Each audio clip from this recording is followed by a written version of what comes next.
New details in the fight between Honor the Earth and Enbridge Energy Company about the proposed route for the Sandpiper oil pipeline.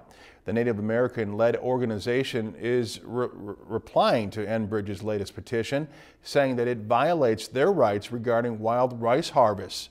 Catherine Silver has more on that story. Honor the Earth is continuing their fight against the Sandpiper pipeline. Big oil, big money, just trying to go back fast.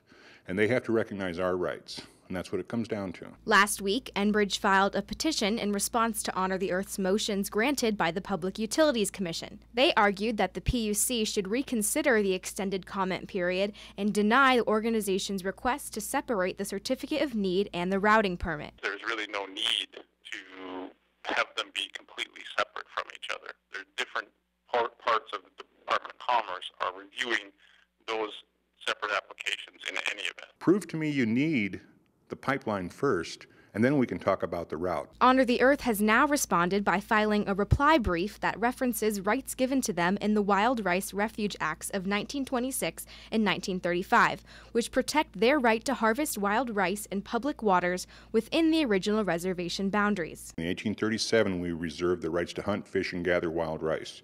Hunt, fish, and gather, those are the magic words for food, clothing, and shelter. Wild rice is probably our single most important food, and it has been all of our lives. And that's the thing that grows all the way across this whole territory that they want to put the pipeline through. We see that as no different than any other resources that are along the proposed route, and we are just as concerned as anybody else about minimizing environmental impacts. Now that both sides have filed written arguments with the PUC, oral arguments are set for May 7th in St. Paul.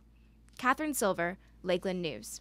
Honor the Earth has also claimed that even though the proposed route for the pipeline doesn't pass through Indian reservations, it still violates their treaty rights from 1825 and 1826, which gave them jurisdiction over all lands above the boundaries.